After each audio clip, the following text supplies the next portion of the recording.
భారతదేశం రష్యా నుంచి ఇగ్లా-ఎస్ air defence system emergency procurement చేసింది. దాదాపు 260 కోట్ల రూపాయల డీల్ అంటే ఇది. చాలా అర్జెంటుగా కొన్ని వారాల క్రితమే ఈ డీల్కి సంబంధించి ఇండియన్ గవర్నమెంట్ ఇమీడియట్గా పంపమని చెప్పి అడగగా రష్యా ఇమీడియట్గా ఇగ్లా-ఎస్ను ఇండియాకి డెలివరీ చేసిందనమాట. అసలు ఇగ్లా-ఎస్ ఎయిర్ డిఫెన్స్ సిస్టమ్ ఏంటి? ముఖ్యంగా ఈ పాకిస్తాన్తో టెన్షన్తో పహల్గామ్ అటాక్ తర్వాత ఇండియా చాలా ఫాస్ట్గా దీన్ని ప్రొక్యూర్ చేసుకుందనమాట. రష్యా చాలా ఇమీడియట్గా ఇండియన్ ఆర్మీకి ఇది డెలివరీ చేసింది. అసలు ఏంటి ఇగ్లా-ఎస్? ఇగ్లా-ఎస్ అనేది వి-షరాడ్ అంటే very short range air defence system. మనకు తెలుసు డ్రోన్స్, మిసైల్స్ ఇవన్నీ కూడా చాలా చాలా షార్ట్ పీరియడ్లో మనపైన అటాక్ చేస్తూ ఉంటాయి. మనిషి ఒక సోల్జర్ తన షోల్డర్ మీద పెట్టుకుని దీన్ని వాడుకుని ఇంటర్సెప్ట్ చేయొచ్చు అనమాట వాటిని. అంటే ఏది కూడా మన మిసైల్స్ కానీ చిన్న చిన్న డ్రోన్ అటాక్స్ జరగకుండా very short range air defence system అనమాట. ఒక సోల్జర్ షోల్డర్ మీద ఇది క్యారీ చేసి దాన్ని ఇంటర్సెప్ట్ చేయొచ్చు అనమాట. ఇది చాలా ఇంపార్టెంట్ అనమాట ఇండియన్ ఆర్మీకి ప్రస్తుతం.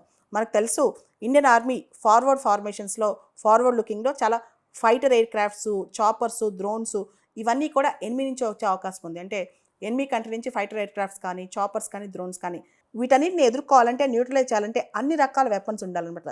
దానిలో చాలా ఇంపార్టెంట్ అంటే ఒక సోల్జర్ స్ట్రాంగ్గా ఉండి ఆ ధైర్యం, కాన్ఫిడెన్స్ రావాలంటే ఈ వి-షరాడ్స్ అవసరం.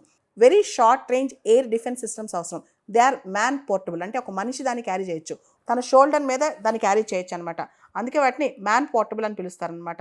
ఇండియన్ ఎయిర్ ఫోర్స్ వాళ్ళు, ఇండియన్ ఆర్మీ వాళ్ళ దగ్గర ఇప్పుడు ఈ వి-షరాడ్స్ వచ్చాయి. ఇది ఎమర్జెన్సీ ప్రొక్యూర్మెంట్ కింద అంటే కొన్ని సంవత్సరాల నుంచి మనం అనుకుంటున్నాం, కానీ ఎమర్జెన్సీ ప్రొక్యూర్మెంట్తో మనం దీన్ని ప్రొక్యూర్ చేసుకున్నాం అనమాట. సో ఇగ్లా-ఎస్ అనేవి చాలా అడ్వాన్స్డ్ వర్షన్. ఆల్రెడీ 1990స్లో ఇగ్లా మిసైల్స్ ఉన్నాయి. ఇవి అడ్వాన్స్డ్ వర్షన్ అనమాట. ఇగ్లా-ఎస్ అనేవి రష్యా తయారు చేసిన అడ్వాన్స్డ్ వర్షన్స్. ఓల్డ్ వర్షన్ కంటే కూడా ఇవి చాలా అడ్వాన్స్డ్ వర్షన్. దీని పవర్ కానీ, డిస్ట్రక్షన్ క్యాపబిలిటీస్ కానీ, డిటెక్షన్ క్యాపబిలిటీస్ కానీ చాలా ఎక్కువ. ముఖ్యంగా ఇండియాకి వెస్ట్రన్ ఫ్రంట్లో మనకి చాలా అవసరం అనమాట.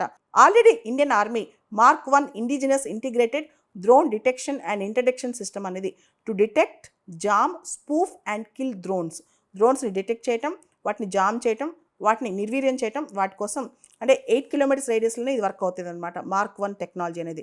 ఇప్పుడు ఈ ఇగ్లా-ఎస్ అనేది ఇంకా అడ్వాన్స్డ్ టెక్నాలజీ అని చెప్పొచ్చు. ముఖ్యంగా పాకిస్తాన్ మనకు తెలుసు డ్రోన్స్ కానీ, చిన్న చిన్న మిసైల్స్ కానీ, లేదా చిన్న చిన్న చాపర్స్ కానీ, ఫైటర్ జెట్స్ కానీ వాడినప్పుడు మనం ఇంటర్డిక్ట్ చేయడానికి, వాటిని న్యూట్రలైజ్ చేయడానికి ఇది బాగా పనికొస్తుంది. ఆల్రెడీ మన DRDO defence research and development organisation వాళ్ళు ఒక long range high powered direct energy weapon తయారు చేశారనమాట. ఇది లార్జ్ సైజ్ పెద్ద పెద్ద డ్రోన్స్ కానీ, క్రూయిజ్ మిసైల్స్ కానీ, ఎయిర్ క్రాఫ్ట్స్ని కానీ వాటిని నిర్వీర్యం చేయగలదు, వాటిని న్యూట్రలైజ్ చేయగలదు అనమాట. ఆల్రెడీ మన దగ్గర డైరెక్ట్ ఎనర్జీ వెపన్ ఉంది. ఈ ఇగ్లా-ఎస్ మిసైల్స్ ఏదైతే రష్యా నుంచి తెచ్చుకుంటామో అవి ఇంకా సపోర్ట్ ఇస్తున్నాయి. ఎందుకంటే సోల్జర్ కాన్ఫిడెంట్గా దాన్ని ఫైర్ చేయగలడు, మ్యాన్ పోర్టబుల్ అనమాట ఇవి.